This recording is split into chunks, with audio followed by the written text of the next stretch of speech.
by focusing on customer acquisition. This young couple has more than 60 customer point earners per capita in their organization than any city in Western Canada. They were President's Club members in the third quarter of 2016, and even with him still working full-time, they were able to hit Regional Vice President, proving that success can be achieved even with a busy schedule. Please help us promote to the position of Regional Vice President, Domogaj and Jordanna Linic.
To get here. We are so grateful for everyone, but we're not allowed to do a thankmonial. So, my background before I got involved in the industry, I actually was in full-time ministry. So I was a children's pastor. I taught at a private Christian school. I was raised in the most amazing household, and I'm very honored today that you're going to be able to hear from my amazing parents.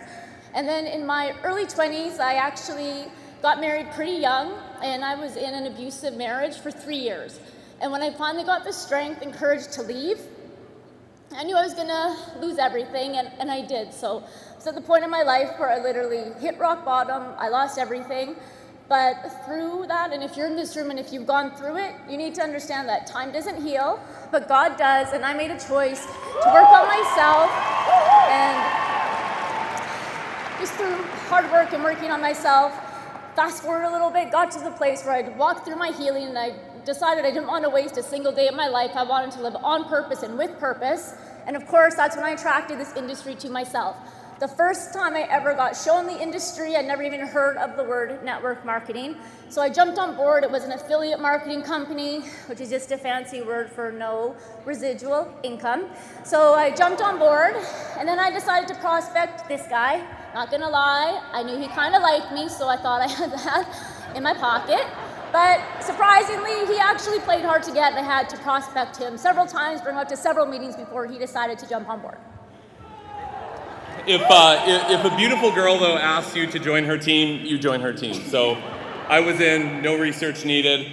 One of the other reasons why I joined is my background is a construction background.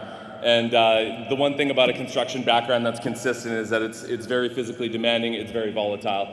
You know, I didn't want to be in my 40s or 45 and have back issues. I didn't want to be waiting for a layoff at 50. I wanted stability, and that's what I saw in this industry. And if I had to be really honest with myself, one of the other things, or one of the other reasons why I joined the industry was my parents. They're actually from Croatia, came to Canada like every immigrant with $10 in their pocket.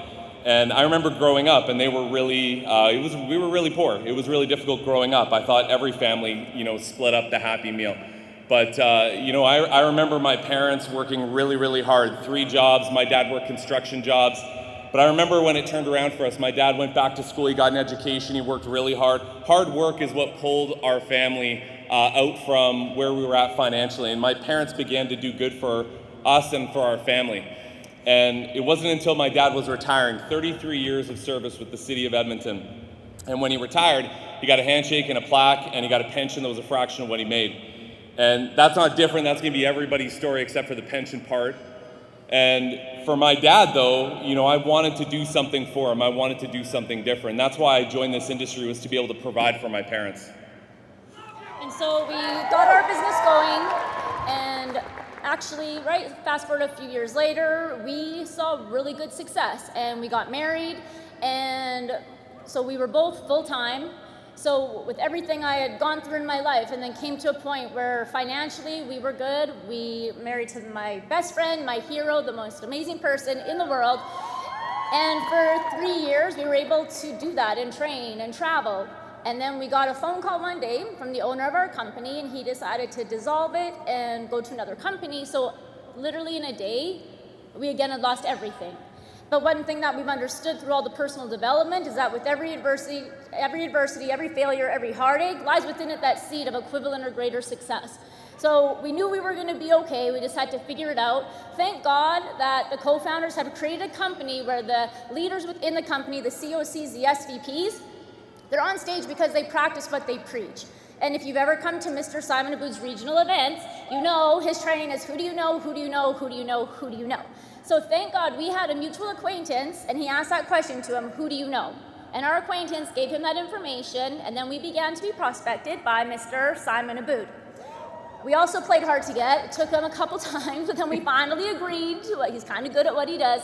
So we finally agreed to at least sit down and see what ACN was all about.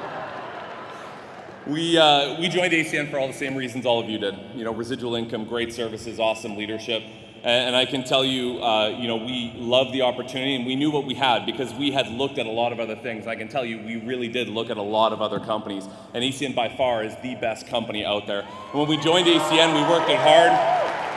You know, in our first 2 months, we became team coordinators, and our first year, we became regional directors. We kept building really aggressively, and one thing we had to learn that we didn't learn from our other experiences was the value of customer acquisition. So we started a service training because we were losing a lot of customers, and that service training, we focused a lot because in the beginning, we pleaded with our team to get 60 points, and no one was doing it. And once we started a service training, we focused on educating people with all the knowledge they needed and making sure that there was massive recognition and also making sure that it was fun and entertaining. Once we started doing that, we noticed a change, and people started getting points without us even telling them. In our bombs in Edmonton, you guys, at our business opportunity meeting, half the IBOs at our business opportunity meeting have 60 customer points. Residual income is normal in our organization, and that's one of the reasons why we started to grow really quickly. And we kept on focusing on customer acquisition. You know, I'm happy to say today, we're regional vice presidents because of customer acquisition. I'm also happy to say that when we joined this opportunity, my dad signed up first. I signed up on my dad's team. My dad is an ETL with 60 customer points, and he and my mom get a residual income every single month, something I've been trying to do for them for years. I'm also happy to say that my mother and father-in-law, Tim and Sharon Ramstead, are promoting to regional vice president today, and they receive a residual income.